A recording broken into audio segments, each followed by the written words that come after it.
I've been listening to you jabberjaw for 5 minutes. I'm sorry. Jabberjaw. I'm trying to get this over with, bro. That was the shark that loved to drum. Was that his name? Yeah, that was Jabberjaw. All right, let's go. Are we ready? Go. Welcome to the podcast. That's right, movie the podcast. It is the 2024 moleies. For the moleies. Get fucked, Oscar. It's time for the real awards show. That's right. We're celebrating all things. You're stepping on Alex Song over here. He I'm sorry. had a song going. What's the song? Too late. Ah, see. Oh. The I didn't read that in the production notes. 7th annual of this? 7th? This is our 7th moleies? I think it's like 6th or 7th, yeah. We should box up our top 35 movies as a Criterion collection. I think we might get sued. Yeah, I don't think that's a thing you can do legally, but I love the idea. Yeah. No, but honestly, we still got to make the Patient First collection. That shit still makes me laugh. That's one of the funniest. I love that. Call it phase 1. Yeah, hell yeah. I love that. It's the moleies, folks. It's the year that was. This year, looking back, it was weird because it felt like, I don't know about how you guys felt, but looking through the list, it felt like there was more and less movies that I remembered this year. Like, I don't know, it was a weird year. Maybe because we kind of took like almost a month off because of Southland Tales, but like I felt like we watched more movies, but then a lot of the stuff I remember was from the previous year, so it's going to be interesting. We just watched a lot of movies. Trash. Yeah. We also watched several movies that came out this year. That's true. So my lists are commingled. They're categories. Yeah, we double dipped. I feel like that ends up happening a little bit in previous years. I feel like we always end up at least watching like one or two current movies. There's a couple movies on my list. I'm just going to put this out on Front Street that came out in late December in some places and January in other places, but they need to be talked about. So that's just how it is. Yeah, who cares? I mean, the moly police are going to come after you. All right. Well, what category do you want to get started on? Biggest disappointment. Biggest disappointment. No, that's unnecessary. I mean, I like it. It's a one movie banger. That's fine. Start off with a quick one. If you have them easily. Oh, sorry. What's that, Alec? I couldn't hear you. I was talking to my wife because my headset's down. My wife. My wife. My wife. Always kills. All right. It's the funniest thing ever made. Biggest disappointment.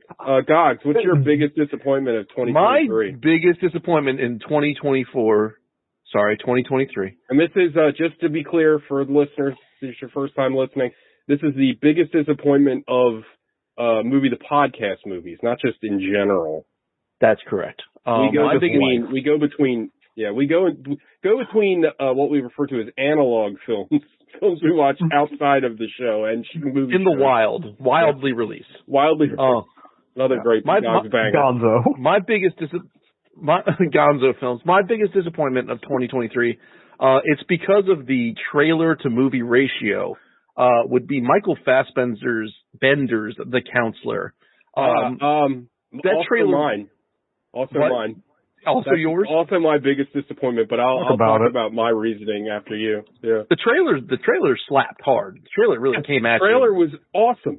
And then it's written by Cormac McCarthy, who's a fucking genius. And, oh my God. So and that bad. Movie just sucked a pile of assholes in not the best way possible. It was pretentious and confusing and stupid and just, you know what? Even the unnecessary violence, which is normally an over-the-top selling point, was just unearned and dumb. And weird sexuality, which and then really a prescient Rosie Perez sensing when her son's head got lopped off by a really cool decapitation scene. I mean, that, if you could just take any scene from the movie, that was kind of cool. Him getting his head garroted from that was cool as shit. But God, that movie was bad. And it's funny because I think I talked about this when we watched the movie, but I remember thinking well, this is one of those movies that critics didn't really like. But we watched a lot of movies that critics didn't like, and then we were like, it's pretty good. And I was kind of hoping it would be like that, like a sleeper movie that was I don't know, kind of like too nihilistic for like critics, but it was actually pretty good. No, it was just terrible. It's full of people we love. The cast is amazing. The cast is fantastic. But like, you know, TJ Rule, 5 minutes into this movie, you knew it was going to be bad because like there's like the opening scene is like a monologue about eating pussy, and you're like, oh no, oh no. It could have only been worse if Al Pacino was the one delivering that Michael monologue. Michael Fassbender literally have to like wipe his mouth. It was like really nasty. Yeah, it's like they really horned this movie up. But that's me and TJ's biggest disappointment. R.I.P. Cormac McCarthy. You're still. I mean, not anymore. He can just rest. I don't give a fuck if he's in peace or not. Sean, it's a little harsh. This movie. My biggest disappointment was the Emilio Estevez awkward film Men at Work, because it's a movie I remember loving as a young person. Yeah. And it's like one of the most boringest movies we've ever watched. Like, you know, this is going to be a theme, I think, probably with a lot of these movies. It's just like nothing happens. Yeah, I remember having affection for it. And yeah. Me too. Me too, yeah. Yeah, it's got the Kroll problem, you know, it's it's great, and you go back and oh, this sucked. We were just happy to be able to see. The Kroll problem. That gaslit and ruined me. It made me rethink a lot of things when I realized how bad Kroll was. It's kind of like that nostalgia I have for DVDs where it's like, oh, I got to watch a whole movie, like on TV. Like, I don't get to watch movies whenever I want to, so like I was just excited to see a movie when I was 9 or whenever it came out. But that's me. Alec. My biggest disappointment, and it's for different reasons than you guys. My biggest disappointment was Finch, because I really thought you guys were all good. I know why. And I was very disappointed. I was actually mad for like a week. Like I almost didn't do the show the next week. I was so angry. Oh. So like I was very disappointed with everybody's ratings of it and how they felt about it. I thought it would have been like a 4-quadrant banger. Had a cool looking robot, Tom Hanks' dog. Our the robot was cool. Yeah. What more do you want in a movie? It's like Repo Man. It's like I gave it a 7 with the exact same story. It's like when we watched Turbo Kid and you hated it, and I was shocked. I was legitimately shocked you didn't like that movie. Still am to this day, as a matter of fact. But sorry, buddy. That was my biggest disappointment. I also wrote down a biggest disappointment for real movies because I did this before you clarified. My biggest disappointment. That's fine. We got time. Why not? My biggest real disappointment was Across the Spider-Verse. Ooh. That movie. I understand. Like, I was expecting that to be like one of the best movies of the year. And it's not bad. But God, like the mileage that to be continued gets in ruining that movie for me just is crazy. Yeah. Your biggest disappointment of 2024 is probably going to be my top 5 then. Say that again. Anyway, continue. Yeah, I didn't understand that. Like, I'm still excited for the next one. I'm hoping they can really bring it together and make it round out a nice trilogy and have a good ending. But just the way that it ended with like the to be continued, which is going to lead directly into it, and I mean, we've talked about this before. It just bothered the shit. I think it bothered the shit out of Sean too. Yeah, it did. I think I'm the only one that didn't really bother. I hated that. I'm also I'm disappointed in the fact that we're not getting it next year. Like, that sucks. Like, I know that the plan was to put it out next year. It just fucking blows that we're not getting it this year or next year. This year, excuse me. All right, Gogs, what's the next topic, my friend? How about we can bookend with let surprises be the last thing. Let's talk about our top movie the podcast films. Ooh, top movie the podcast films. Instead of going round robin like we usually do, does somebody just want to give all 5 of theirs? I like that idea. Jump in. I'm fine with that. And then we can jump in until we get around to everybody and everything's been covered. That's a good idea. Yeah, why not? Yeah. All right, you can go ahead and start. My number 5 was Life. The Eddie Murphy, Martin. That was really good. Lawrence movie. That movie I've never seen it either. Like, that's the first time I've watched that film. like, I was pleasantly surprised. that movie, Good. like there are lines in that movie, like, I don't think I had seen it. I watched it like a year and a half ago, but before that I hadn't seen it since I saw it, like, whenever it originally aired on HBO. And, like, there are lines in that movie that still ring around in my head every day, like, 20 years later, for a ridiculous movie I only saw, like, once. Like, the cornbread line. That's my cornbread. You ain't taking my fucking cornbread. But that movie fucking slaps. My number 4 was Dolomite Is My Name. My number 5. Also my number Eddie, 4. another Eddie Murphy banger. Like, Eddie Murphy, like, what I want to see him doing, what I hope he's doing in Beverly Hills Cop 4 or whatever it is. Like, I want to see him, not necessarily raunchy, but just, like, unhinged, like, with his edge, like, just doing whatever he wants to do. Not sanitized. You could tell he was having fun. Like, he was, like, really enjoying himself on that set. Yeah. And, like, I hope he does that in Beverly Hills Cop. I hope he's lets himself, like, have fun. Because apparently, in reading some other stuff about Beverly Hills Cop 3, like, he was fucking miserable making that movie. And I think it comes across in the movie. Oh, yeah. Yeah. That it was one of those contractually obligated things. It barely missed my bottom 5 because I just remember it being real bad. But like Sean said earlier in the show, we watched a lot of crap this year, so the bottom was hard to sift through. But just to jump in on Dolomite Is My Name, like, what a joy to watch. Like, it just felt like I can't stress it enough and agree with you more that just everyone seemed to have a great time making this movie. Like, it felt like we watched so many movies on the show that just feel like they're going through the motions. Like, The Flash comes to mind. I mean, like Wesley Snipes in that movie. Oh, he's amazing. He's having a goddamn blast. And he's when was the last really time Wesley good. Snipes was, like, good in anything? Or looked like he cared about anything? Yeah, it's been Demolition Man. Yeah. I mean, he's good in Blade and Blade 2 that we watched. He's a lot of fun in that. But again, that's 30 years old. Those are movies that he's obviously just, like, chewing the scenery and having a blast. So, I think, like, My Name Is Dolomite has a lot of heart. Like, it's funny, but it also has, like, a great storyline, and it feels like it's very reverent to Rudy Ray Moore, you know. And I think it's really, like, a great movie. I can't say enough good things about that movie. I recommend it to people all the time.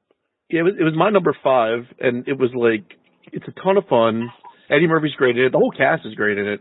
But to your point, TJ, like, I didn't know the Rudy Ray Moore story, and the fact that it all works out for him in the end, like, the rug didn't get, like, you've seen this story a million times. We talked about before where they get screwed in the end. Like, someone else got the rights or somebody else did whatever. And the fact that he made it, and he made it on its own, and no one fucked him, is so refreshing. Yeah, it's nice that, like, you have the record company executives, but they're, like, on his side. Like, there's never hear that. And they kind of, and maybe it's because you bring the baggage of every other story you've ever seen or heard into the movie, but I don't know. When I first watched it, I kind of felt like, oh, they're gonna fuck him at some point. Cause, like, when they're like, oh, you're leveraging everything against this movie, but, like, they wanted him to succeed too, which is probably, I don't know. I see even now, like, in real life, it's probably not accurate, but it works for the movie. Like, maybe it is accurate. I don't know. I'm just so distrustful of, like, fucking executives. So I don't know. And again, that's my own baggage, but yeah, great movie. My number 3 was Wrath of Becky. Ah, very nice. Good pick. That was a fun movie. Shout out to Quiver Distribution. I don't think it was as good as the first one, probably just because of some of the shock value, but it was still very entertaining. And I want to see her do more stuff. I'd like to see her get some kind of, like, superhero movie. That would be fun. Like, imagine, like, somebody like her as, like, Hit Girl. Yeah, that would be not that Hit Girl's not already been done, but something like in that, something similar to that, yeah, in that vein. It was fun to see her pop up in that Mike Flanagan show that we liked, Fall of the House of Usher. She plays the sister when they're kids. Oh yeah, she's only in it for like a second. And she's only in it for like the first episode. But Did you finish that show? That show's really good. I loved it.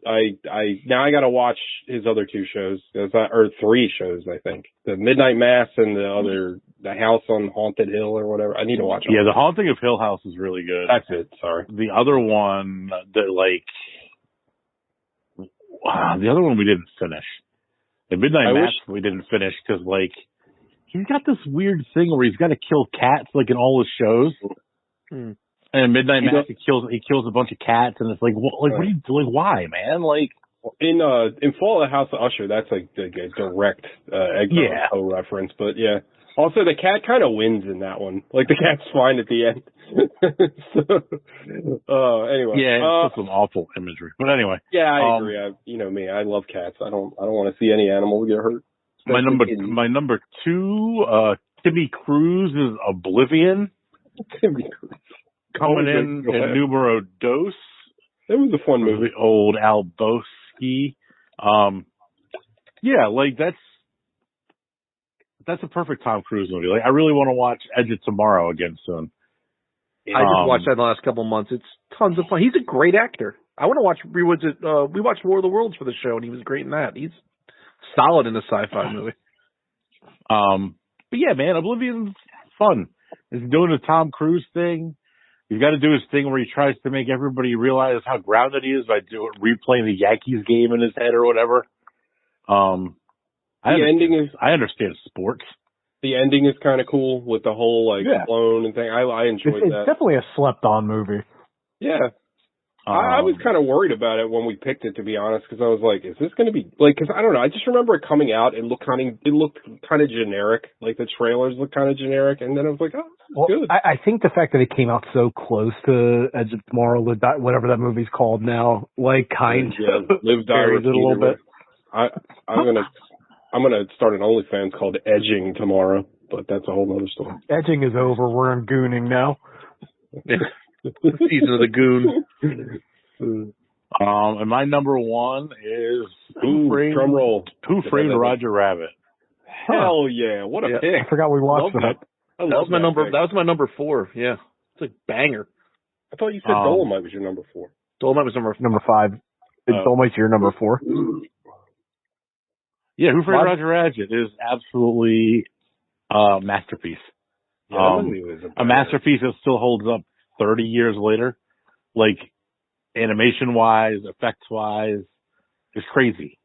Also takes a lot of risks that I feel like a kid's movie now just would not do. I feel super competent noir movie. Well, no one would be that Confidential with animation. Nobody would be that loose with their licensed properties right now, for sure. That's true. Well, when we watched it, right, wasn't this kind of based off a Chinatown 2 script or something? Something like that, right? Yeah, and a novel. Oh, okay, yeah. Yeah, I know about the novel, but I thought it had some connection to Chinatown or something. I think it does, yeah. Well, I mean, it has basically the same plot as the first Chinatown. It does, actually. Yeah. Well, yeah. Somebody did say that, because it's based on, or maybe it's based on loosely based on a true story about Cool World. about the something to do with the LA Mass Transit, the freeway. Yeah. That's it. Alex got it right. There was a sequel to Chinatown that was going to deal with the highway or some shit, right? I've never seen the Two Jakes. The Two Jakes. Oh, is that what the Two Jakes is about? I've never. The Two Jakes is the sequel to Chinatown, but I don't know what the funny thing about the Two Jakes is the only thing I remember about the fucking Two Jakes is that it's like a Robert Evans joke that's on The Simpsons or something, or it's I don't know. He refers to the Two Jakes, and it's all I know about the movie. So that rounds out my top 5. Let's go dogs. Good picks. All right. Well, my 4 was Who Framed Roger Rabbit, banger. My 5 was Dolomite Is My Name, banger. Number 3 coming in hot is Ray Liotta's Narc. That's also my number 3. Hell yeah! 3 number 3s. Man, that movie rocks. That movie is one of those like young man movies that I didn't think would hold up, but it's somehow better now that I'm an older man. Like it is. Dude. He's great in it. Jason Patrick's phenomenal in it. Fucking Busta Rhymes in it. Like that movie is so good, and the twist is so good. The ending is so good. It does such a great job of not, like, you know, even movies with, like, dirty cops, like, even like a Training Day or something, has a tendency to lionize cops, like, well, this one's bad, but this one's still good. It's like, even Jason Patrick, he's not, like, good, you know what I mean? No, he's just like, the lesser, No, that movie fucking rules. Joe Carnahan is a really good writer. I was going to say, I know Joe Carnahan's had, like, a really good career, but, like, I think we said this when we did the show, but, man, I wish he'd make something else like Narc again, because he's had some good stuff. Like, he made The Gray, and he made Boss Level was tremendous. Wolf Puncher ruled. Boss Level's good. I like Smoking Aces, except for the ending. I know we've talked about it a billion times, but Smoking Aces is a ton of fun. I want the Sean edit. Gogs hates that AT movie. I don't hate it at all. That is one of my most like I don't understand that because it feels like it's jarring, right up Gogs. Yeah, I mean, I don't think it's like a fucking masterpiece, but like I wasn't mad when I watched it. Like I thought it was entertaining. Maybe I'll rewatch it. It's a reverse crawl. Maybe it's my biggest surprise of 2012 or whenever that came out. I also like wish that I know we probably talked about this before too, but Joe Carnahan is a big comic book guy. And he wanted to make like a 70s like Frank Miller Daredevil movie, which would have been amazing. But you'll never get that now. Like there's no way. Shame. But anyway, go ahead, Cox. Number two was Timmy Hanks and what's his name? Road to Perdition. That's my number one. Banger. I love that movie. Jude Law, that's the name of the skate. That movie ruled. So fucking good. It would have been my number one if I was on that episode. Tom Hanks. Oh, Chermoy, okay. Tom Hanks is so effing good in that movie. Jude Law is really fucking good in that movie too. Jude Law is great. Paul Newman's amazing. Paul Newman, drinking his salad dressing is great. 007's the worst. And he's great in that movie. You know, it's funny. I'd seen Road to Perdition a couple of times. I forgot that Daniel Craig was in the movie, and he's great. Like, I don't know, man. That movie is just like a stone cold classic, and I don't based off an atrocious comic book. I never read the comic. It's like History of Violence is also really bad, but a really good movie. I have read that comic. That comic is bad. I read it after the movie. I was like, ooh. But no, man, I Road to Perdition, and we again, I'm going to say this a lot, but we talked about it during the show. It's a movie that's kind of been forgotten about, but man, I think it's like to me, it is one of like the best movies of like the last, like, I don't know, 20 years. Like it's damn near perfect. Like it's just Sam Mendes has had an interesting career. You want to talk about a guy with a weird ass career? Sam Mendes, 100%. He needs to get the fuck away from those James Bond movies. It's like you're Make American Beauty 2 finally. It's like a great gangster story. A great it's a sci-fi movie for some reason. American Beauty Begins. American Beauty Origins. It's American Beauty Origins, Annette Bening. American Beauty. Everyone's gay now. God, come on. Oh, Sam Mendes. Shout out to Sam Mendes. You're kind of good. You've made a lot of trash, but you're pretty good. When you hit, you hit. Yeah. I mean, again, Road to Perdition, like, I don't think... I'm really happy we watched it on the show, but like, it's just such a showcase for everyone in that movie. I just think it's just so, like, it's handled so well. Again, that's my number one, so. All right. Mine, love that movie, but one movie I loved more, from the lady, the myth, the legend, Catherine Bigelow, Strange Days. That's my number two. That's a good one. That movie is neo-noir, just dripping in just like cyberpunk. like all the stuff I love. One of the best cyberpunk movies. It's not really that cyberpunky, to be honest. Yeah, but. Like I said, it's my number 2. It's like the better, like, they kind of took the Johnny Mnemonic, like the upload the shit into your brain with a cassette tape and really nailed it, because the movie is not specifically about the technology in the same way that a lot of the movies are. It's still just a detective, like a noir movie, kind of. Yeah, the technology just happens to be part of the part. I mean, I feel like that's the best cyberpunk is like the stuff where it's like kind of the tech is the window dressing. Really, it's like about everything else. And it's like a future you can see from here, and it's like the cast is Sizemore's amazing, fucking Juliette Lewis is amazing, Ray Fiennes insane. Yeah. Angela Bassett's great. Fucking Vincent D'Onofrio was good in his little bit. You got Fichtner, you got Michael Wincott, you got all those B guys that we love. Wincott's in that. Yeah, he's the bad guy. That movie's so fucking good. It's so good. And it's also like, Sean, this is something that Sean has brought up a bunch, and it's just something I really agree with, like, hard. It's just cool. Like, it's just a cool movie. It's just very fucking cool. Like, it doesn't feel dated at all, and I don't understand how. No. And, like, Ray Fiennes is like a scumbag, and he's just dripping charisma. Like, he's the fucking best. Talk about another movie that's been kind of lost in time. I don't even think there's a fucking Blu-ray of that. You can't. I bought a Blu-ray, and it's the wrong region. Like, I gotta buy a region-free Blu-ray player to watch this bitch. But yeah, that rounds up my top 5. Come on, Vinegar Syndrome, Shout Factory. Where's the fucking Strange Days Blu-ray? They must be locked up in some sort of weird rights dispute. There's a new, I forget their name, but there's a new prestige Blu-ray company that's out that they're putting out some good stuff. I can't remember their, like, it's got a weird name, but they're like Criterion level. Like, it looks like their stuff looks pretty cool so far. If you're listening, CEO of this elusive company, please put out Strange Days. I think it's Radiant, I think is their name. Radiant Films. But Silver Gun. Yeah. Hell yeah, dude. Radiant Silver Gun. Shout out to Sega Saturn, everybody. That reference is for 2.5 people. Hell yeah. And Sean and I are 2 of them. All right. Sean, do you have anything left to Yeah, so my number 5 is something I'm shocked was not on Gogs' list. It's the Kurt Russell Sylvester Stallone vehicle, Tango and Cash. It was one of all of my movies that are on my list were 10s, and Tango and Cash was a 10, but it just got edged out by Dolomite, like, because Dolomite was just such a, like I knew I loved Tango and Cash, but Dolomite was such a pleasant surprise. But Tango and Cash was insane.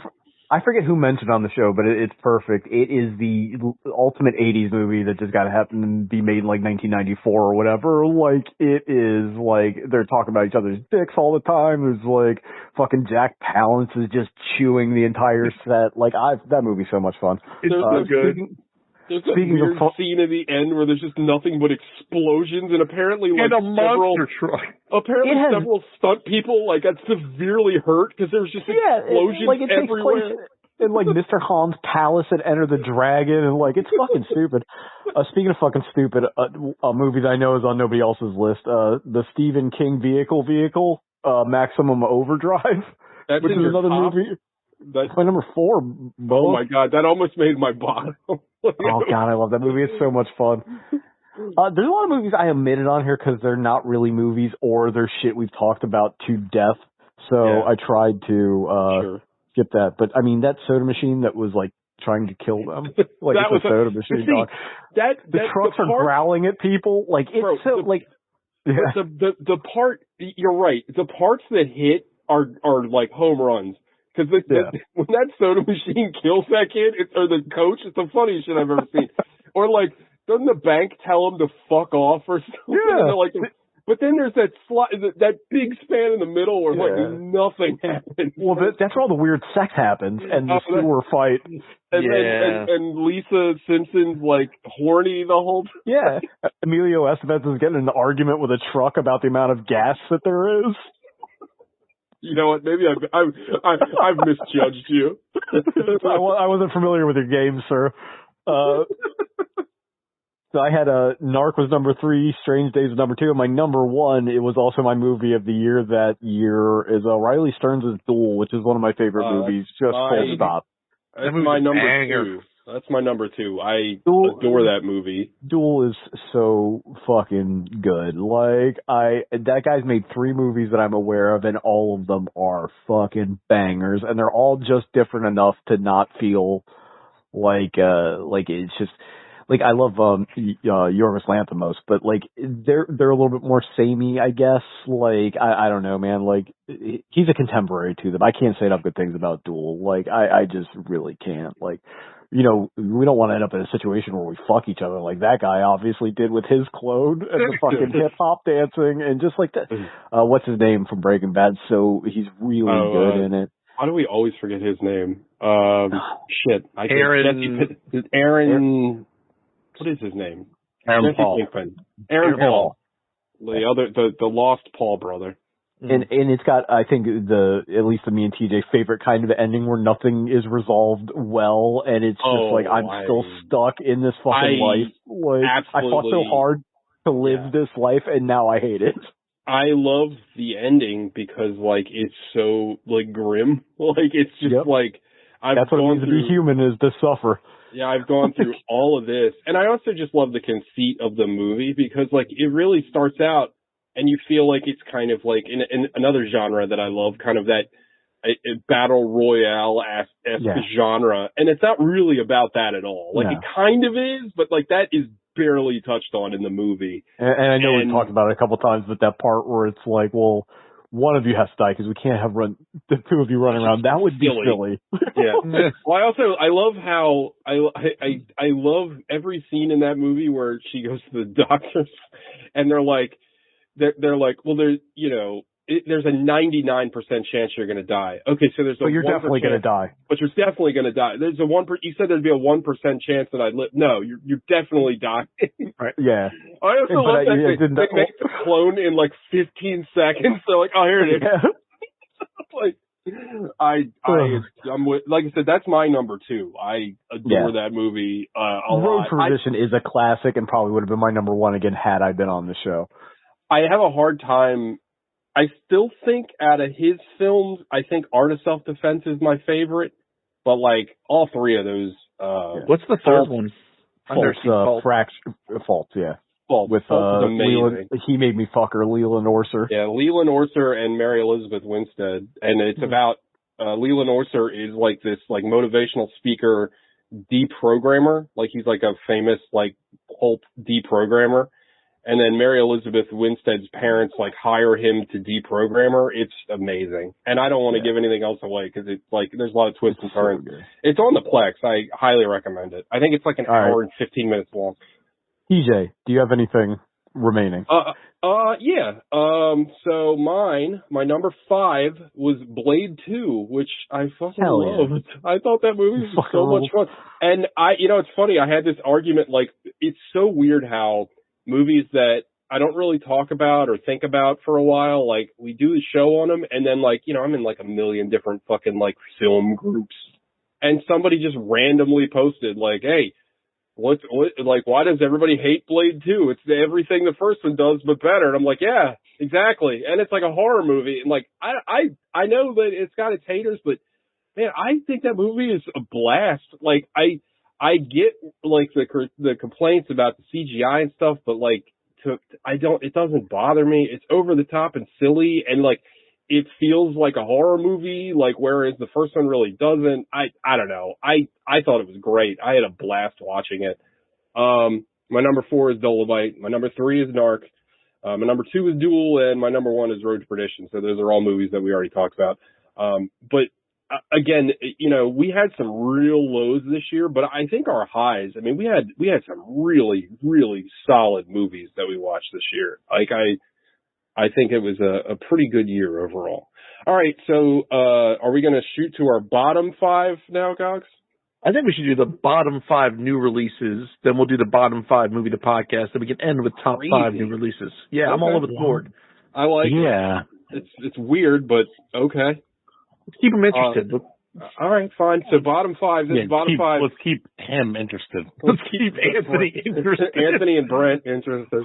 And Nate listens. Nate and Matt. Hey, we're almost up to 1,000 subscribers on YouTube somehow. So figure that out. At least Yeah, I'm running out of Russian bots. But... I'm running out of emails to sign up to YouTube with.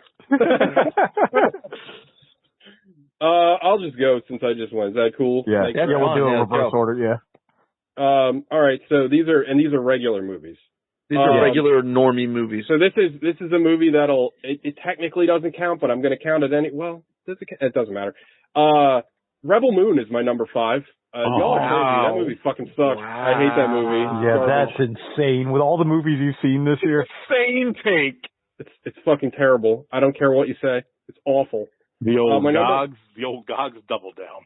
It's bad. It's just bad, and I get like.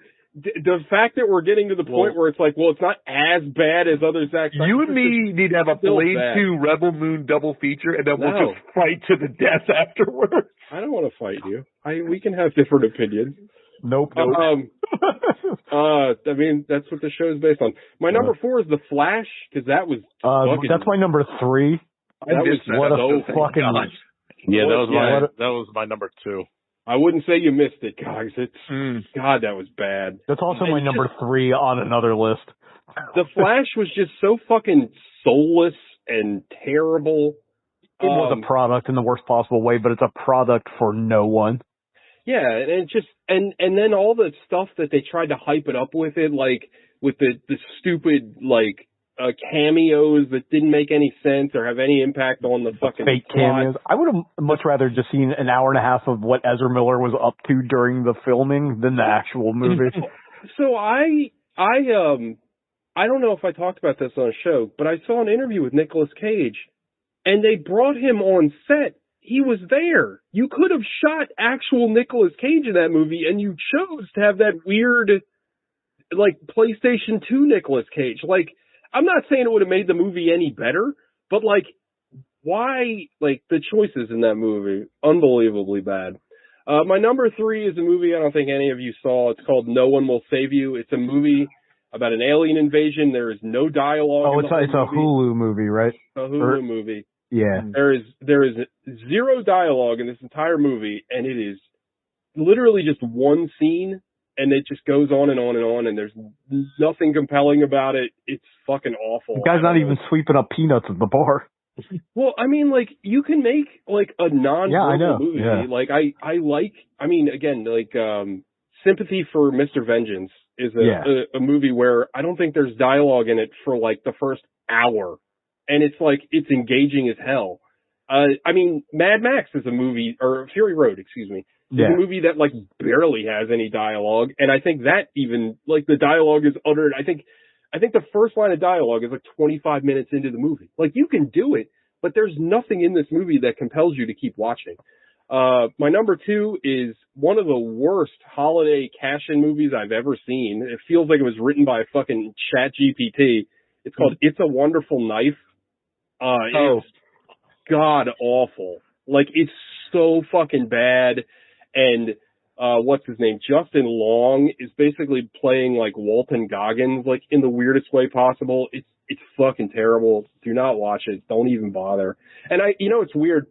We reviewed Violent Night 2 years ago now, and I love Violent Night. And my dumbass was like, they made one like clever new Christmas, like kind of different take on like a Christmas movie. Maybe somebody else will do another one. Like, It's a Wonderful Life, but like with a horror twist. It's not the worst idea in the world, and I was wrong. Yeah, I thought the premise was really good. I didn't watch it. Dude, don't. It's so bad. It's so fucking bad. And like, it like doesn't make any sense. Like, it's terrible. Again, it really does feel like it was written by a ChatGPT. I would not be surprised if it actually was.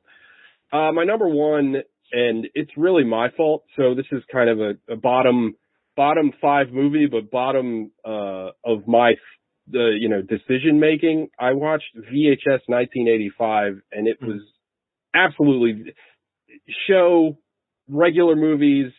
Like, if we watch this on the show, it would be like it's Sub-Zero. Like, it's so fucking bad. None of it reflects like 1985. Like, it's not even on theme most of the time. Not even aesthetic. No. The cover's great. Look up the cover. The cover looks fucking awesome, but it is terrible. And this series has like it literally out of I don't know, this is like the fourth or fifth one. Out of like 5 of these movies, there's been 2 good segments. And I just don't get it. Like, stop making these fucking things. And yes, the one good segment is that Gareth Evans segment, that I think is one of the best, like, short horror films I've ever seen. And, yeah, that's my bottom 5. Shout out to the Sean. good Gareth. That's me. More about Gareth Evans a little bit later. My number 5 is a Tom Hanks movie called A Man Called Otto. At least which, it wasn't Finch. You would have made Alec. But it's got my same issue that Finch does. It's just like, I love Tom Hanks and like he's good at what he does, but I'm just like, this is gonna be a dumb point of comparison, but I'm gonna do it anyway. Like, I like Reese's cups. And I also like Reese's eggs, and I like Reese's Christmas trees, but they're all the same candy. Like, and it's just like, he's in this mode. It's happened to Jeff Bridges. It's like, it's happened to a lot of Al Pacino. Like, it's happened to a lot of great actors where they're just like, now Al Pacino's just like bad now. But it's just this rut, and like, I didn't watch that movie, but I see this for some reason. I don't know if y'all get this, but I get these TikToks that are just like random film clips, and it's they're not even like particularly like memorable scenes. I feel like this is another thing that like some AI program has made. But this scene is from that movie, and he's arguing about buying a piece of string, and they sell it like. The string is like $3 a foot, and he only buys 6 inches, and they charge him for the whole foot. And he's like, "But I don't want the whole." And it's like, "Oh my god, what am I watching?" It's like why it's 10:31? Why can't I get the breakfast sandwich? It's that kind of. But I like that. I like that movie. I mean, I don't know. It doesn't hold up very well, but it's got its remember moments, liking it. I should send. You probably already watched it, but I watched this like film breakdown of it where it's pretty interesting. It talks about how it's very close to being like had something to say, and that kind of but that guy had a lot of weird thoughts at the end of that video. If it's the same one that we're talking about, probably. Continue. Sorry. That TikTok thing made me think of. I very briefly ran a Twitter account that said "Who gift this?" where I would just find gifts for movies like Milk Money and Pay It Forward, and like who made gifts out of this? My number 4 is also a Christmas cash grab movie. It was whatever the new Christmas Story movie's called. I don't care what it's called, but it's also bad, and it's just like, hey, remember the other Christmas Story? Well, this you were talking about that, yeah. It sucks. My number 3 is the aforementioned Flash, which is also my number 3 in our podcast movie. Number 2 is Knock at the Cabin. Remember that movie? That came out. That made my list. Sucks dicks. It's real fucking bad. Poor David. That could also made your show boss. It also made mine. That. Yep. I got a lot of double dips. That Dave Bautista's really good. The conceit of the movie's stupid. The plot resolution is stupid, and most of the acting is bad. And M. Night Shyamalan should be executed. My number 1 is a movie that came out in like late December, but nobody saw it till January. It is the Brendan Fraser vehicle, The Whale, which is one of the worst movies I've ever seen in my entire life. It's so bad. Like, I'm glad he won the Oscar for the fat suit because I like Brendan Fraser, and he probably should have won it for Monkey Bone. But like, he's not doing anything special because there's nothing special to be done in the movie. It is the most boringly cynical, but also like boringly optimistic. I don't know what happened to Darren Aronofsky. Like, he disappeared entirely into his own asshole. It's another one of these. Let's take a play and make a movie out of it, but I didn't understand the play, and also plays aren't movies. That's why they have plays. It's that movie. That movie is so frustrating, and I am kind of glad because, I mean, you remember this, Sean, but when that movie came out, everyone was just praising it left and right. It has come back around where people are like, "Wait a minute, this movie is terrible." So it's we were 10 toes down for The Whale sucks immediately. Yeah, we were. Yeah, that was. What a fucking terrible ass movie. I don't know. I think we've talked about this before, but Darren Aronofsky is right there with Kevin Smith as guys that I used to really, really love, and they just suck. They're just terrible now. The wrestler's still great. I haven't gone back and watched Requiem for a Dream or Pi, so I couldn't tell you. But his recent output is not. The Fountain is great. Oh, the Fountain's great. Yeah. Yeah, The Fountain holds up. Gogs. All right. I don't have any Darren Aronofskys on my list, but I do have. Uh-oh. I swam in some deep water. Turns out in 2023. You watch a lot of Netflix garbage. So I'm going to open with. I want to put an honorable mention. It just barely made the cut off of the list. Was Mission Impossible: Dead Reckoning. That movie sucks. Shocked it didn't make the list. You've been talking about how bad that movie is. Well, because things were worse yet somehow. That movie sucks where it fucks and fucks where it sucks. I hate it. I hate it. I hate it. That movie's like the number 4 highest ranked movie on Rotten Tomatoes this year or some shit. It's like way up there. Yeah, because it is normie catnip. Like if you're an idiot, you're just like, give me more. Mission Impossible. So, eat shit. Number 5 is David Bautista's Knock at the Cabin. Not good is what they should have called it. Not good at the cabin. Catch your title, to be honest. Number 4 was subnautical, shark-free knockabout of pure garbage, Meg 2. That movie sucks shit. And that was my number 3.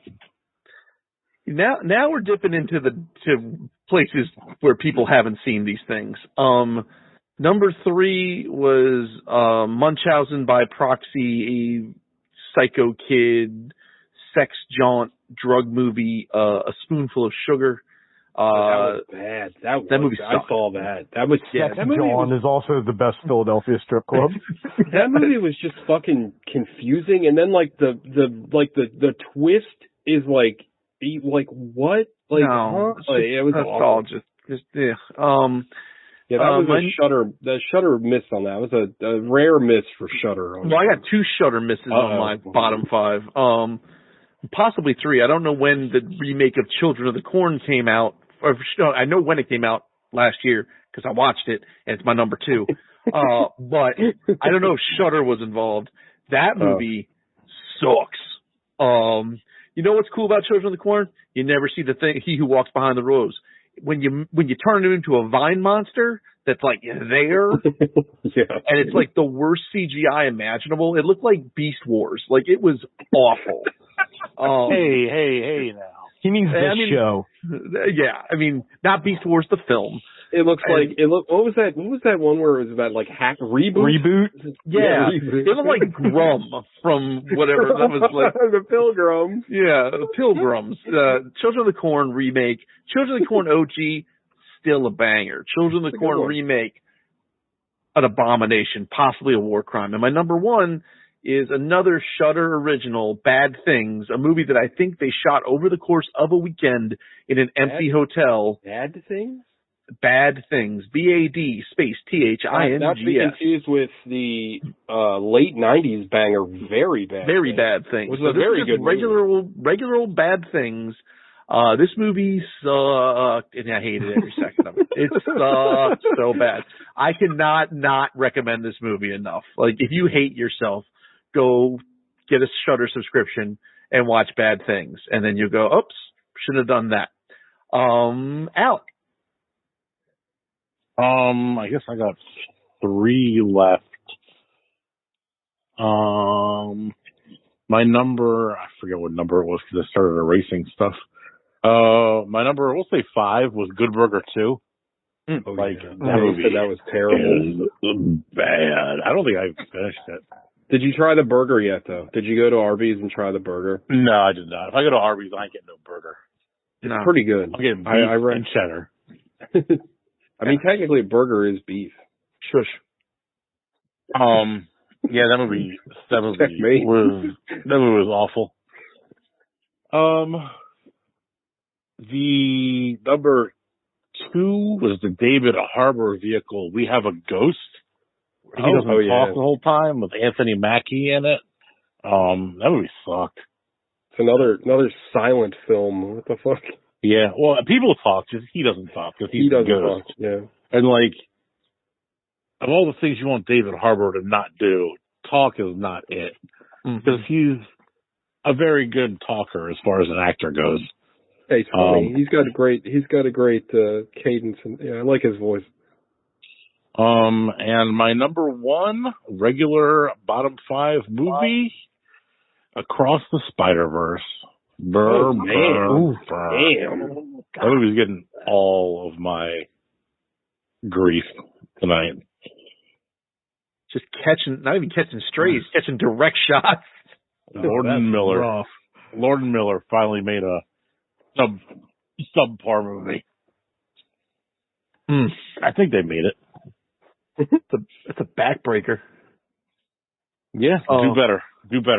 They made it. They definitely made it. So Stalin, you still gonna go? No, I went already. He did. So now we got to. Did everybody go? Yeah, everybody. So now, Gogs, you said you want to do our top movie, the podcast movies now? Bottom movie, the podcast. And that way we can end on a high note, which is our top 2023 movies. Okay. And if we want to, we can slide in. You know what? Now would be a good time for a little interlude. Getting all close. Okay. What was everyone's biggest surprise on Movie the Podcast this year, Alec? Rebel Moon. Also mine. Yeah, y'all are fucking insane. My alternate to that was Blue Beetle, but yeah, that was good. I enjoyed that. Definitely Rebel Moon. Oh, I'm not saying Rebel Moon was good. Like, let's not go crazy. Don't get twisted. However, it was way better than it was led to be. I want to see the sequel. Like, I'm interested. Like, so if you would have told me I wanted to see the sequel to a Zack Snyder original Netflix movie, I'd be like, no. Did I have a stroke? No, this is impossible. But yeah, the jury's out on that one. No, tell me the jury came back and acquitted. No, y'all are fucking nuts. My biggest surprise was The Guard. I thought that movie was great. Ruled. And I'd never seen it before. I'd never heard of it. And I thought it was awesome. Like, I thought it was really fucking good. Yeah. Like, kind of just came out of nowhere. Like, again, like, it got, I think Anthony recommended it, and then we watched it. I was like, wow, it was fucking great. And, what's his name? Brendan Gleeson? Brendan Gleeson is amazing. Don Cheadle was really good in it.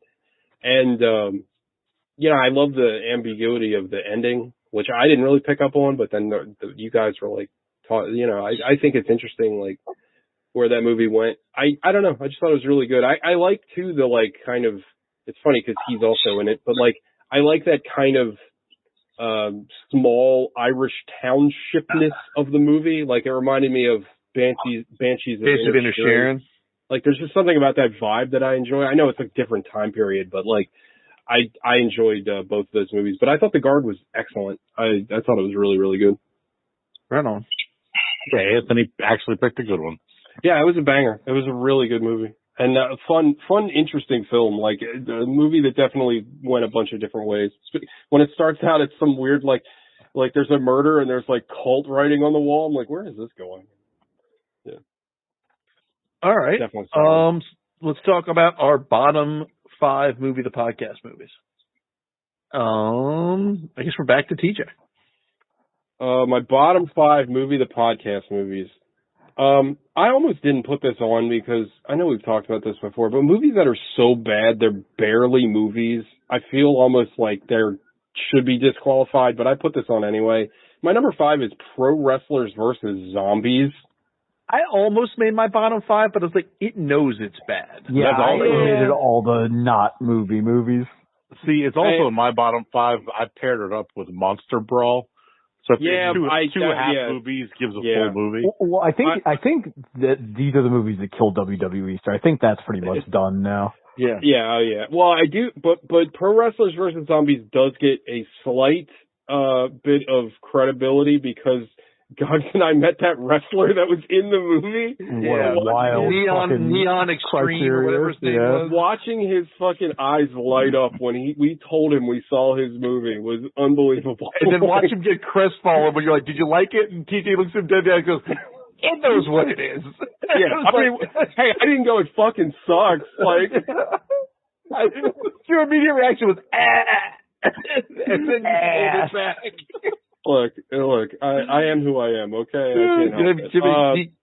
It's not his fault.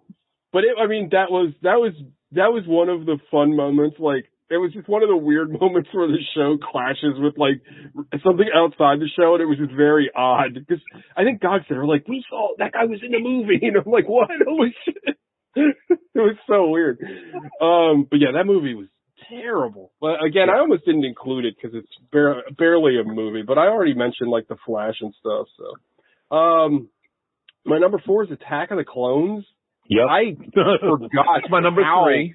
I forgot how fucking bad this movie was. Oh my God, is it bad? And fuck all these, like, Zoomers that are like, it's actually, the prequels are good. Like, they're out of their goddamn minds. They need to stick out their gat for the Rizzler because this movie is trash. Mm-hmm. My number 3, is, Lady Killers. The Lady My Killers. number 1. Me and TJ, 3 for 3 so far. Damn, the Lady Killers, dude. Like, that movie hurt to watch. Like, it's like, not only are you murdering Tom Hanks, who I love, you're murdering the Coens, who I would argue that I love even more. I mean, I hold the Coens in very high regard. And just, what are you doing in this movie? Like, I don't even get it. Like we pointed out in the show, it's like weirdly racist. Like, I don't know, man. This movie it was so bad and not funny. Like, the worst thing that you can do, touching father and son moment happening on the show. The worst thing, also, why does Van look like an American gladiator? What was going on with that show? He's training before bed. Hell yeah. That kid rocks. That kid kicks ass. Yeah, do the Dominator before he goes to his room or whatever. It's called the Eliminator, first of all. Hold on. No, Sean, I thought he meant Farouk's finishing move. No, nobody wants to take that.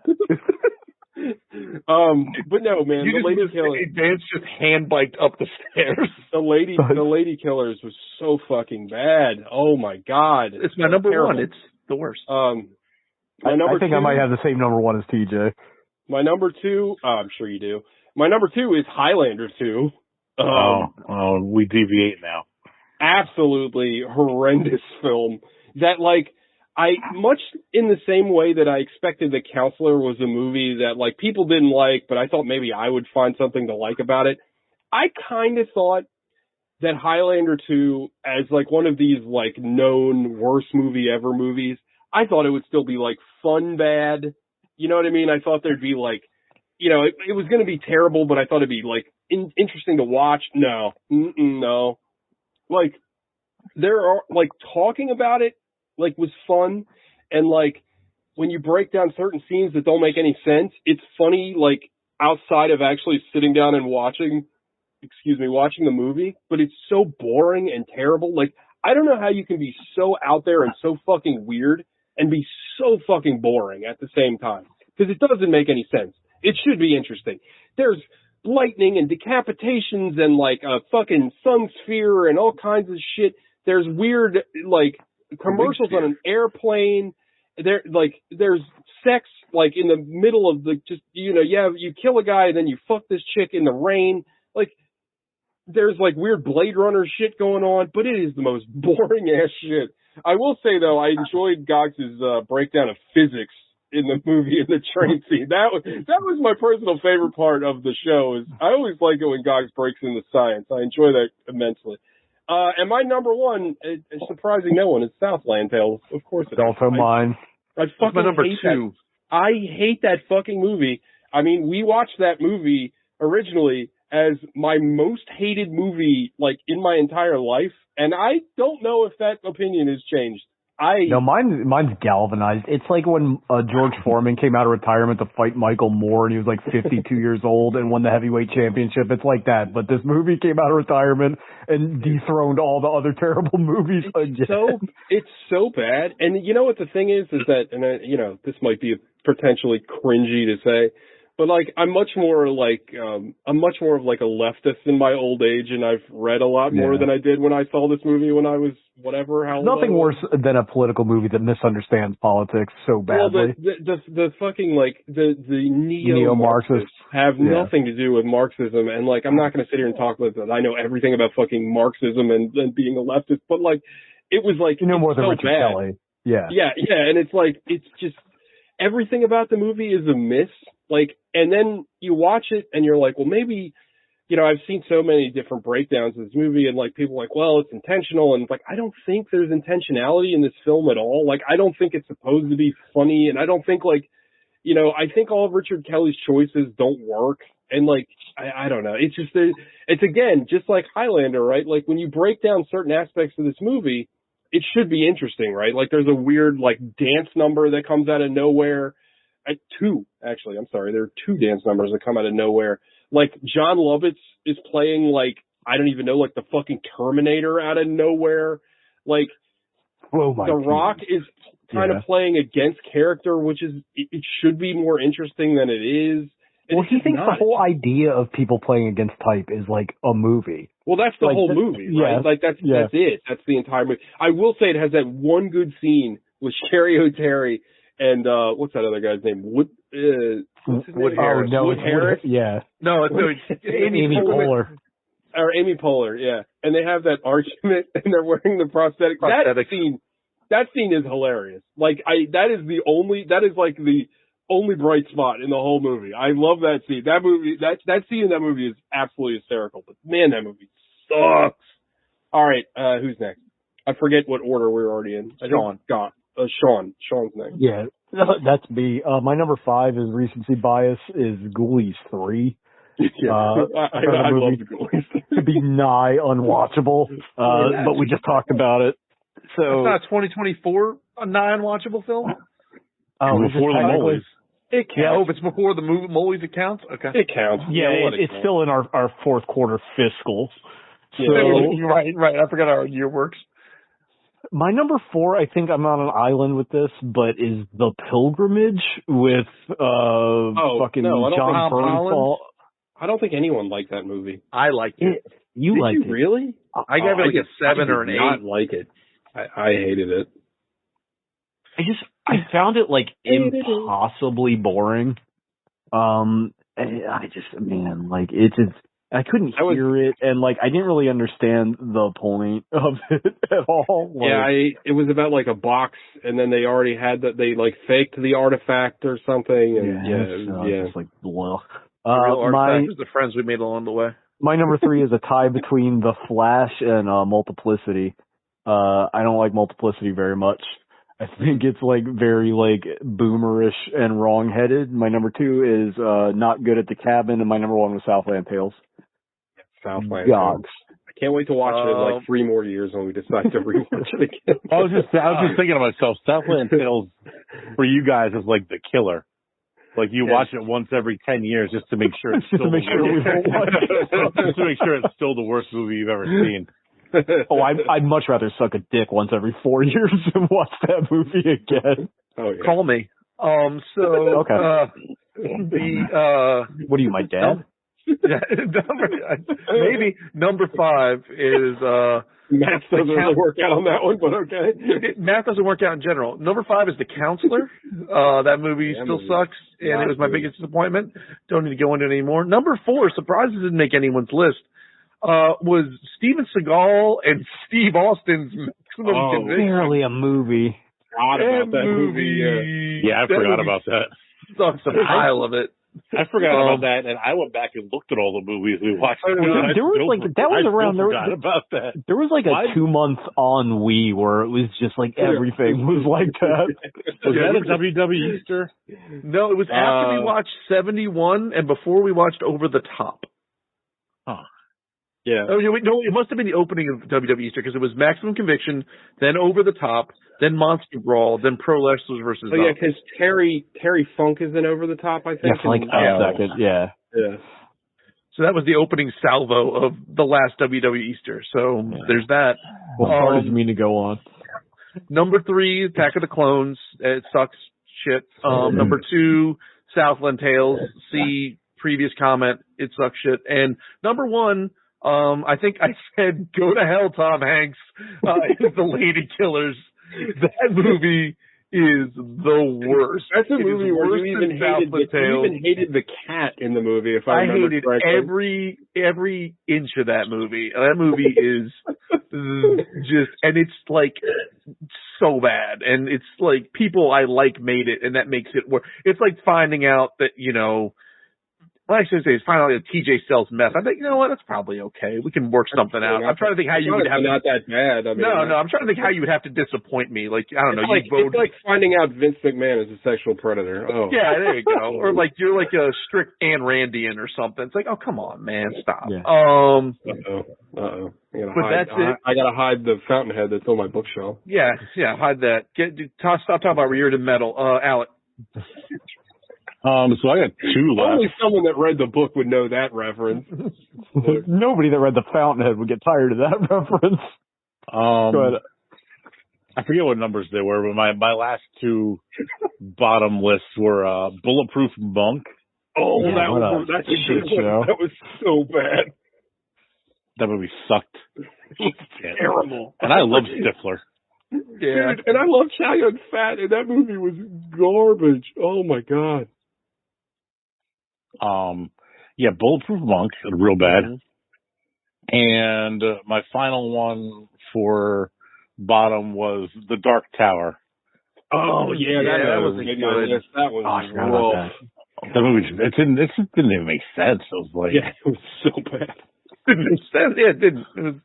And it felt like it felt like they didn't know what the hell they were doing, so they were like, oh, we got 7 books to condense into one movie. Let's just not cover any of them. Let's just fucking do it. Like, let's just do whatever. Yeah, just make it up as we go. And the fucking gall to end that movie on a cliffhanger, like it's like, here we go. Like, no, I don't want any more. Thank you, sir. No. Let's do with that. Is that everybody's bottoms? That's it. Yeah. So now top 5 new releases, wildly released films. Alec, your top 5 best 2023'sers. My top 5. We're gonna go Guardians of the Galaxy 3. A good one. Almost made my list. Fucking banger. Wait, hold on. Pause real quick. Gogs, have you revisited that, or are you still? I need to. You watched it and you were in a really bad mood. I think I was in a bad place mentally. I really think you need to revisit that film. It's very good. I'll give it a whirl. I can admit when I'm wrong. I would argue that it might be the last good Marvel movie. Like, I don't know. It was very good. I loved it. Guardians 3. We'll say number 4. We'll go Champions, which is the Woody Harrelson. Oh, I need to watch that. Mighty Ducks kind of movie where he gets pulled over for drunk driving, so he has to coach a team. But the basketball team is Special Olympians. It's really funny. It's like a mix between the Mighty Ducks and that Johnny Knoxville movie, The Ringer. The Ringer. Yeah, The Ringer. But he's Woody Harrelson is just the coach. It's really funny, and it's just like in The Ringer. Like, it doesn't take any shots at like mentally challenged or handicapped people at all. I'm not sure if I'm using the right terms. Woody Harrelson is the butt of every joke. It is hilarious. And he fully like embraces it. He loves it.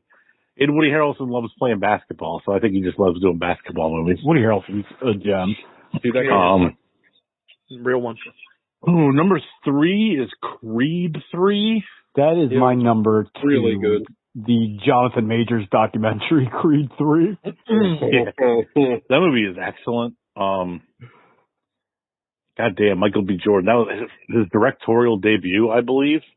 Oh, yeah, I think you're right. Like hitting like not even grand slams. Like he hit like a multi-ball from Futurama right back into the floor. It's fucking Burns ball. Like, it's tough, right? Because the second one's kind of like, I mean, I think most of us like the second one, but it's not great. I like it.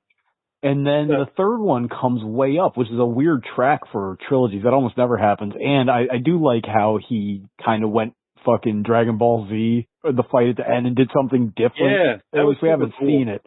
Yeah. That was very cool. Yeah, good job, Michael B. Jordan. Yeah. Too bad you're dead in the MCU. Yeah.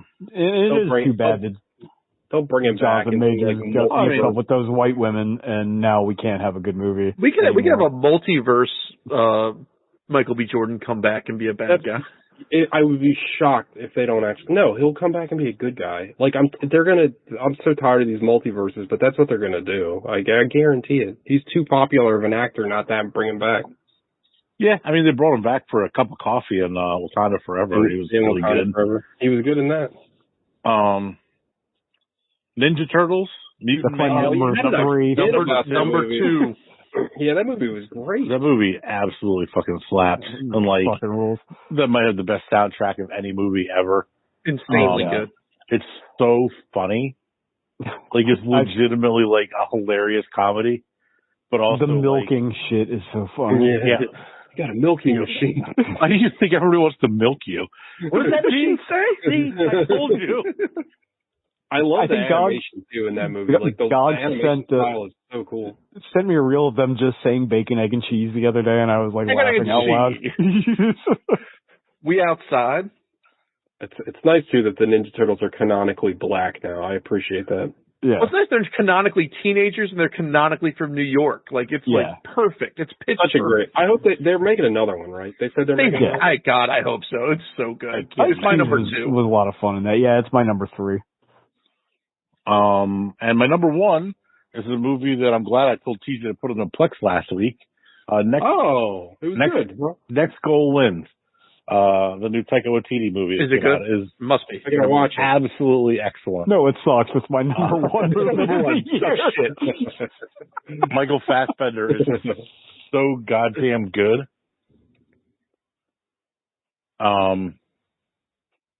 It's really sweet. It's I mean, we've all seen a bunch of Taika Waititi movies. We know his sensibilities and what he does in movies. There's going to be some fun action. There's going to be some hilarious comedy beats that like have you rolling on the ground, and there's also going to be some super like sad turmoil. And this hits all those beats, and he nails it all absolutely perfectly. It's set in American Samoa, so you have those like silly New Zealand accents all through the movie, and it's love it. So funny. And it's really good. And Michael Fassbender is really good in it. Will Arnett's in it for a little bit. Reese Darby's in it for a little bit. Is that Murray? Yeah, it's Murray Hewitt. Pretty much the whole cast is like Pacific Islander. Like nobody. The guy who played Baron Toa is in it for a little bit. Oh no shit. Young Rock from Young Rock. He didn't play Baron Toa, but he played Baron Toa's son. He's in it for a little bit. And that guy is just a fucking monster, like of a human. Like when he's standing next to Fassbender, he's like literally like a full head taller than him. And I'm pretty sure Michael Fassbender is a fairly tall guy. At least reasonably tall. Like, I know he's got a huge hog. Yeah, I was gonna say his dick is fucking tall. Yeah, don't watch Shame. I like that movie. Well, yeah, but you don't want to be embarrassed by this guy's huge crank. I mean, I'm embarrassed by most people's penises, but that's besides the point. But yeah, man, Next Goal Wins fucking, it kills it. It's so good. I'm glad he bounced back, because Thor was kind of hit and miss. Sounds like it's based on a true story. It is. And it's based on a documentary by the same name from 2014. Well, you almost feel bad for the Thor thing, because he made a really interesting and fun move, and they're like, do that again. Can you do it again? I don't know if I can do it again. It definitely felt that way. Yeah, I agree with you on this. I don't know. I thought the third Thor was still a lot of fun. It was okay. I didn't hate it as much as everybody else. I just didn't. It's not Ragnarok. That's the problem. It didn't hit as hard. I'm like thumbs in the middle. It's fine. Yeah. So, nothing's better too. It's going to be hard to hit. Ragnarok is top sure. 3 Marvel movie. It's fucking good. To Sean's point, I think that there's elements to that movie that are really good. I think all the gore stuff is great, and then it felt you got to make it more like Ragnarok. So the everything outside of gore feels kind of tacked on and jammed together. But then when they finally get together with the main plot, it really worked. The end, I don't know, half an hour is awesome. I thought that part's really great. Again, it's not terrible, It's not. Yeah, and it's not weird. The Dark World, for God's sake. It's a weird Marvel movie in the sense that it's like the one movie they decided to like keep it a manageable time. Yeah, like it's only like an hour and 35 minutes. Like every other movie gets 2 hours plus. So like this is the one coming off of Ragnarok, which made $1 billion. They're like, let's trim this down and keep it a tight, reasonable amount of time. I'd love to see like a director's cut of it. But anyway, Next Goal Wins is fucking excellent. Like Taika Waititi has passed Matthew Vaughn as like my favorite director. Like everything he does is just gold. And I still haven't seen Boy, his first movie. I want to watch that at some point. Yeah, but everything else he's done is solid gold, baby. Yeah, Hunt for the Wilder People is amazing. Hunt for the Wilder People is amazing. And then I think he followed that up with What We Do in the Shadows. No, or was it the other way around? Other way around. Wait, did he do Eagle versus Shark or whatever? I think that's before Hunt for the Wilder People. God, like everything he's done is just so fucking good though. I like that Eagle versus Shark movie a lot. That is funny, and that Jimmy Clement is such a fucking asshole in that movie. Yeah. And then he finally gets to come up and kind of. Did he direct that? Maybe he did. It's Eagle versus Shark, then Boy, then What We Do in the Shadows, then then Ragnarok, Jojo Rabbit, Love and Thunder, and Next Goal Wins. Jojo Rabbit, bang. Jojo Rabbit is great. That movie just a beautiful movie. Mm-hmm. Big fan. Did I go first? Yeah, you went first. Yeah. I don't remember the order. I think it's Alec, then me, then Sean, then Jogs. My top 5 wildly released films. I want to do 2 quick honorable mentions without going into it because they'll probably show up somewhere else. But it's a tie between Evil Dead Rise and When Evil Lurks. When Evil Lurks is my number 1. Both those movies rule. I fucking love that movie. Yeah, I gotta say it. Yeah. Those movies take a pile of ass. Evil Dead Rise was such a pleasant surprise. Dogs, where's Zishu on your list so we can tag up on that one? It's number 7, so it didn't make my top 5. Oh, okay. Evil Dead Rise. I'm sorry, number 8. Evil Dead Rise should have made my list. I really loved it, but I watched a lot of really good movies this year, so it's just if we did a top 6, it would be in there. My top 5 is like going to be very normie heavy, so here we go. Number 5 was actually Barbie. I liked that movie a lot more than I expected to. Need to watch it. It's fine. I know Sean didn't care for it, but I thought it was really good. I don't think, but Sean didn't hate it either. No, I just again, it's ham-handed feminism. Well, it's not that. It's the misunderstanding the politics in the same way that Southland Tales does. You know what I mean? But yeah, I liked it a lot. Thought Gosling was great in it. Thought Margot Robbie was great in it. What's that? And Sean hates it. Yeah, I hate all women, trans women included. My number four is Godzilla -1. That movie. Godzilla -1 is my number 5. I love that movie. I loved it. I thought it was it's I don't know. It's up there with Shin Godzilla, but it's like it's super good. Like it's a great story and like I don't know. I love it. I want to see the black and white cut of it. I don't know why. It's just a cash grab, but I still want to see it. It's cool. It's quiet. It's for being a gigantic monster destroying an entire island of people. It's a quiet, personal, like small movie, and it's like just dealing with loss and regret and like the implications of your decisions and like, are you a coward? Like, and can you redeem yourself? Like, it's fucking awesome. This is why I said that I thought Alex 2024 disappointment would be this. My number 3 is Into the Spider-Verse because I think I knew that's my number 5. I knew we were getting a part 2, so I was braced for it. And up until the part 2 part, I was there the whole time, and I'm very excited to see the next one. I don't disagree with Alex's take on it at all. It's just like the rest of the movie carried it for me because if it had ended any differently, it would have been like in my top 2. if I had not known that it was going to, if I had come in not knowing it was going to be a part 2, it would have been jarring, and I probably would have been really pissed about it. But I was ready for it. But it was a very lazy way to end that movie. And I came in knowing there was going to be another part. Yeah. But at the end of the first one, I knew there was going to be another one. And the way they handled the first one is just... They gave you a complete movie. Yeah. They gave you a complete movie, and you see, like, a hint of how it's going to keep going. And it's not even so much that it stops with the to be continued. It just stops so abruptly. Like, it finally gets a good amount of momentum going, and then it just ends. Like, penetration, then it just kind of ends. Like, that's the problem, I think. Yeah, but I still loved it. My number 2, we already talked about it, Teenage Mutant Ninja Turtles. Just, like, it's the best Ninja Turtles movie. It is just an absolute triumph. I think it's gone on ever since it's been available. It's been heavy repeat in my house. Like, I think it's getting like an extra bump because me and my kids just love to sit down and watch it together because it's just tremendous. The scene, for the life of me, like Alec mentioned it, the soundtrack rules, but like, when the no diggity fight montage scene that goes all side scrolly old boy is so much fun. Like, it is just like the way it cuts between everything. It's perfect. Ice Cube's great in it. I loved it. I just love it. Love it. Wouldn't it have been your number 1 if April O'Neil wasn't overweight?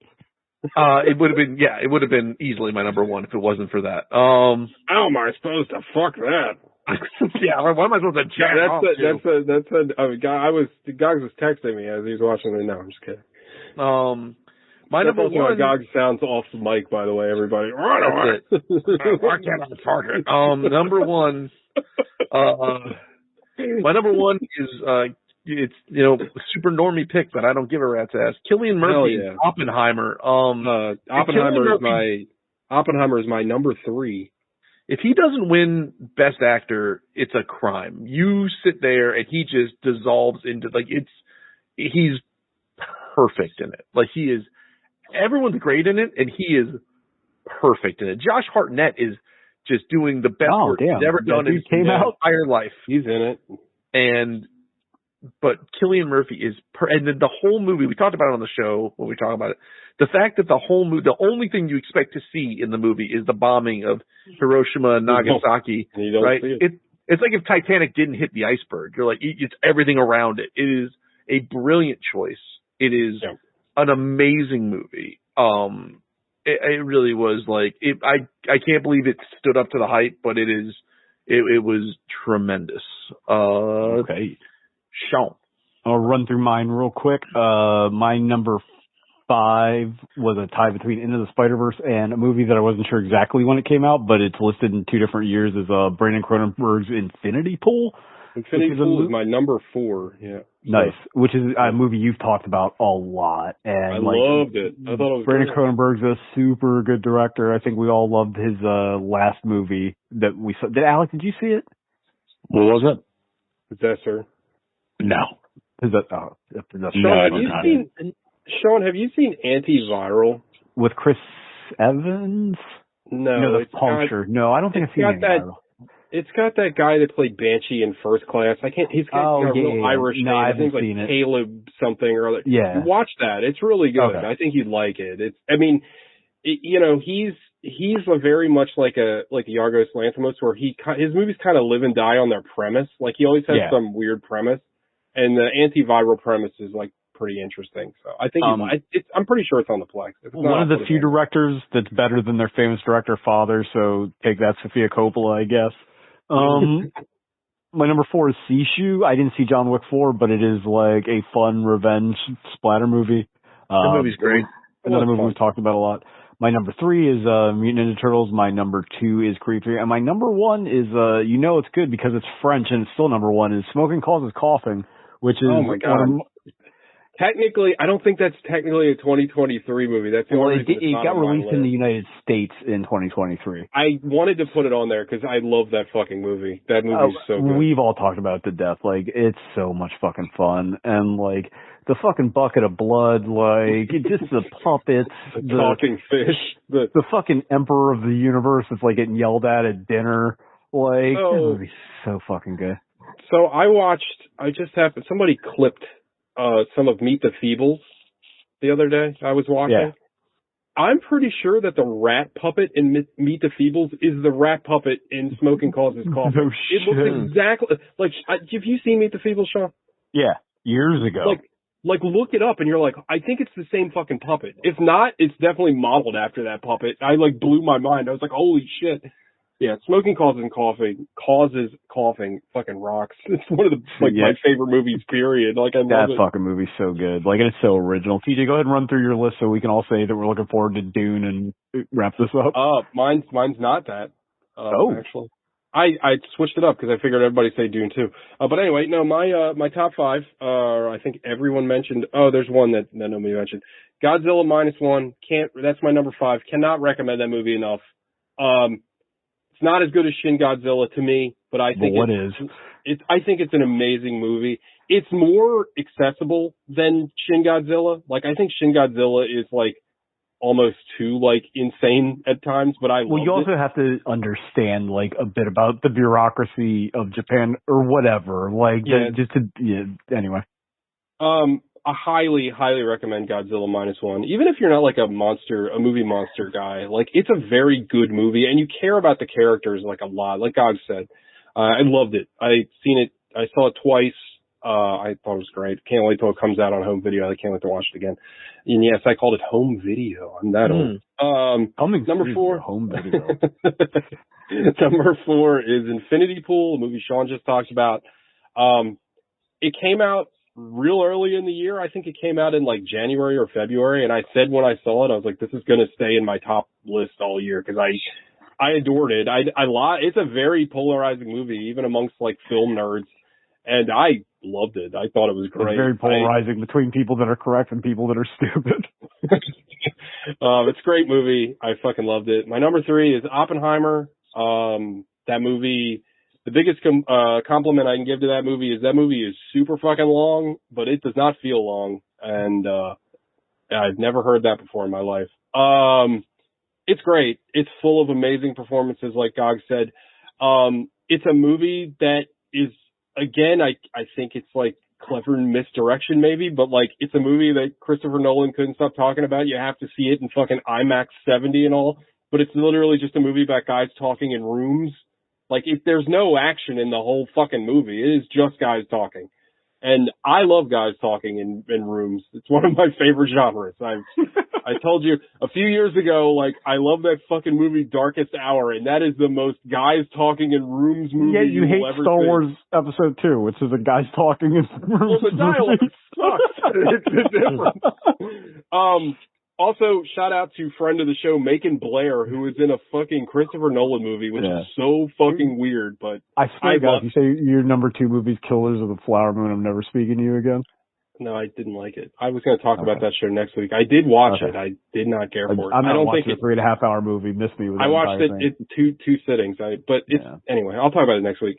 My number 2 is Poor Things, Yorgos Lanthimos' new movie. It almost made number 1. It's excellent. I think I talked about it on the show briefly. I loved it. I hope Emma Stone gets Best Actress. I thought she was great in it. Willem Dafoe is great in it.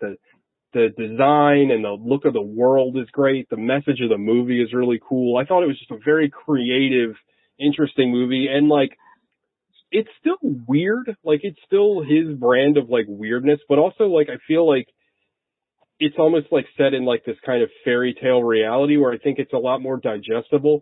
I think I haven't really heard the normie consensus on this movie, but I think the thing that will turn people off to this movie is how sexual it is.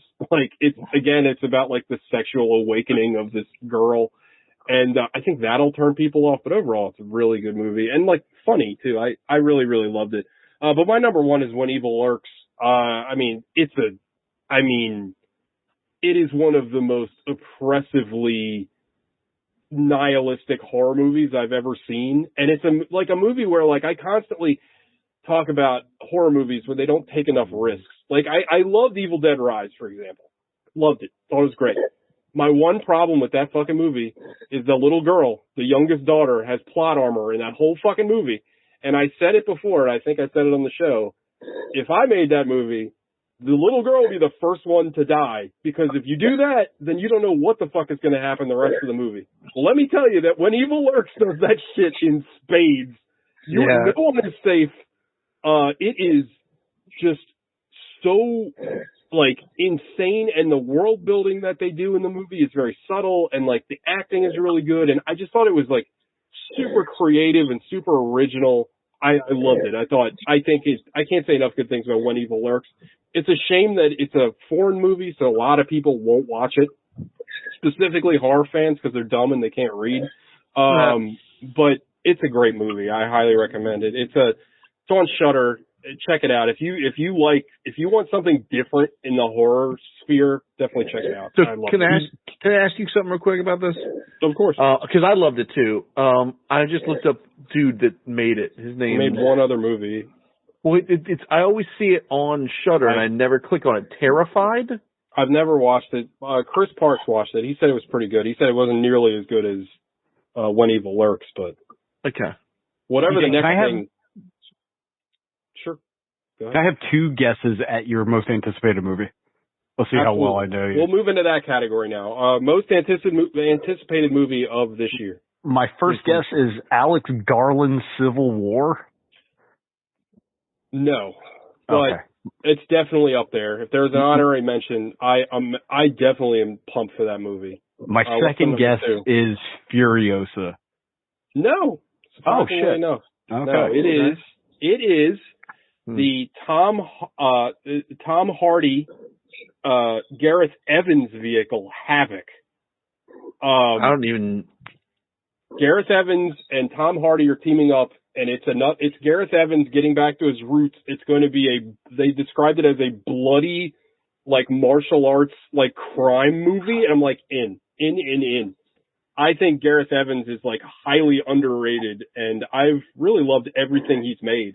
I think Apostle is one of the most underrated fucking movies in the last 10 years. Like, I love that fucking movie.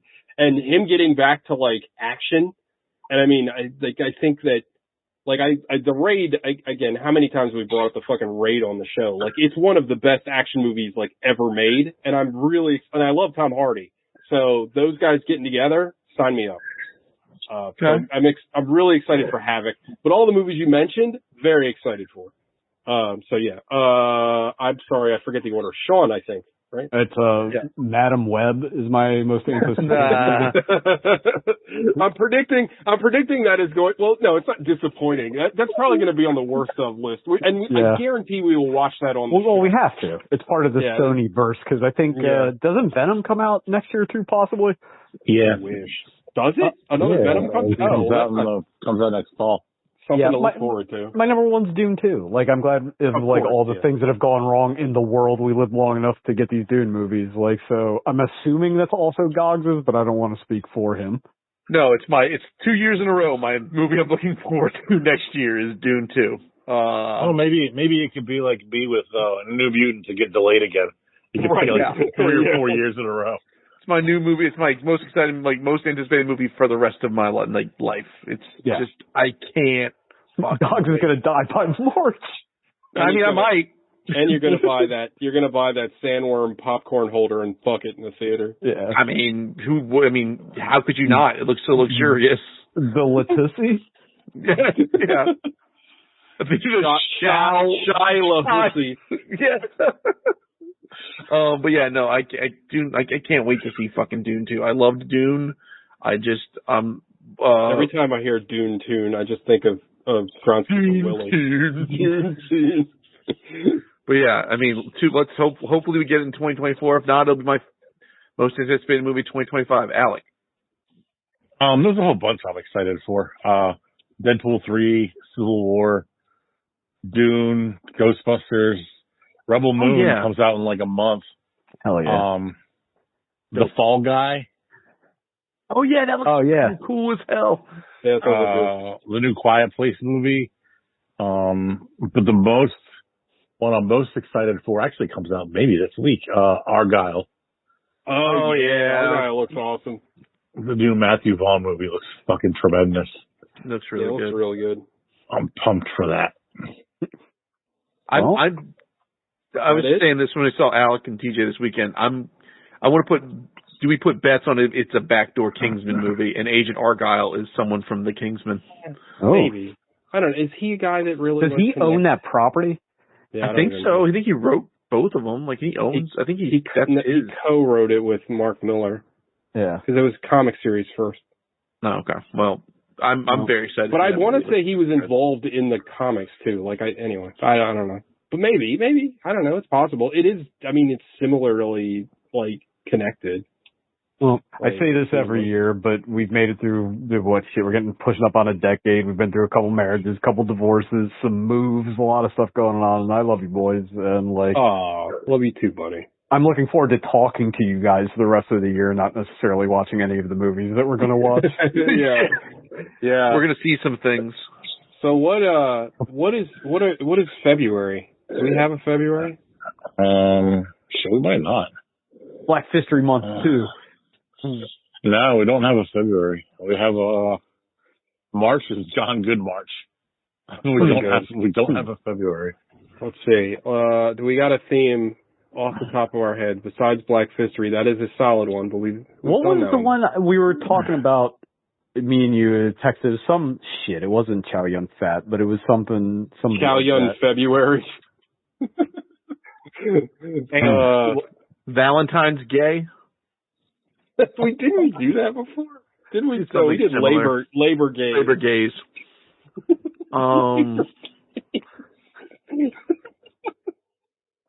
That was our best month ever. It was tremendous. There was nothing but good movies. Shit. We can do Black History Month. I don't mind that. It's a leap year. Is there a way to make this a leap year joke? Because we get 29 days. Jumper. It's all movies. Yeah. Jump. Do leap year, and it's all time travel movies. I think we've done time travel movies. We've done a lot of them. There's a lot of time travel movies. What about just jumping films? Films where you jump. White Men Can't Jump. White Men Can't Jump. The Criss Cross music video. The Van Halen music video. God, come on, we got to think of something. What else happens in February? Valentine's Day. Primary season. I don't know. President's Day, but we've already done that. Mm-hmm. We did President's Day. I can't believe we don't have a February. How did we not think of this? I failed. Did we do February? Have we done February Gary? It's just just Gary, Gary Sinise, Gary Oldman, Gary Busey, February Gary. Okay, in February Gary. All right, sure. Sure. Guys, you had a Gary movie that comes to mind? Oh, never mind. It was November. It was Show Kasugi. It was Showvember. Showvember. I'll come up with a Gary film. We can watch Lethal Weapon 2. We can watch Glenn Ross. What? The title doesn't have to be. Just let's see here. You know what? You can finally watch True Romance one of these days. I got one. I was thinking about that, actually. Gary Busey, Predator 2. Hell yeah. I feel like it's time for us to review Predator 2. Fucking 10. Like, it's going to be perfect. I can't wait. Oh, my God, you've made my day. All right, boys, I got to shit, though, so I got to get off. For Predator 2 is fucking horrendous. But, all right, Predator 2 next week. Welcome to February. We'll see you next week. Bye. Good night, boys.